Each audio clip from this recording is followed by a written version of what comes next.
জানেন কি, মা সীতার নামের আড়ালে লুকিয়ে আছে একটি অবিশ্বাস্য রহস্য। এই ভিডিওটি শেষ পর্যন্ত দেখুন, না হলে মিস করবেন। রাজা জনক একদিন মিথিলার পবিত্র জমিতে হাল চালাচ্ছিলেন, কারণ তিনি প্রার্থনা করছিলেন একটি সন্তানের জন্য। হাল যখন মাটির বুক চিরে এগোচ্ছিল, হঠাৎই দেখা গেল একটি কন্যা শিশু। মাটি থেকে উদ্ভব হওয়া কন্যা, মাটির মেয়ে, পৃথিবীর কন্যা, তাই তার নাম রাখা হয় সীতা।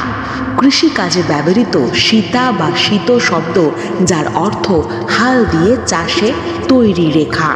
এই নামের মধ্যেই লুকিয়ে আছে এক মহান প্রতীক। তিনি শুধু জনকের কন্যা নন, তিনি ভূমি দেবীর নিজস্ব সৃষ্টি, মা পৃথিবীর শক্তির প্রকাশ।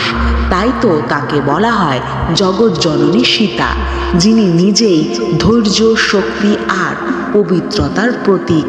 মা সীতা মাটি থেকে জন্ম, ভক্তের হৃদয়ে অবস্থান। জয় সিয়ারাম, রাধে রাধে। আমাদের অবশ্যই সাবস্ক্রাইব করতে ভুলবেন না, লাইক করতে ভুলবেন না।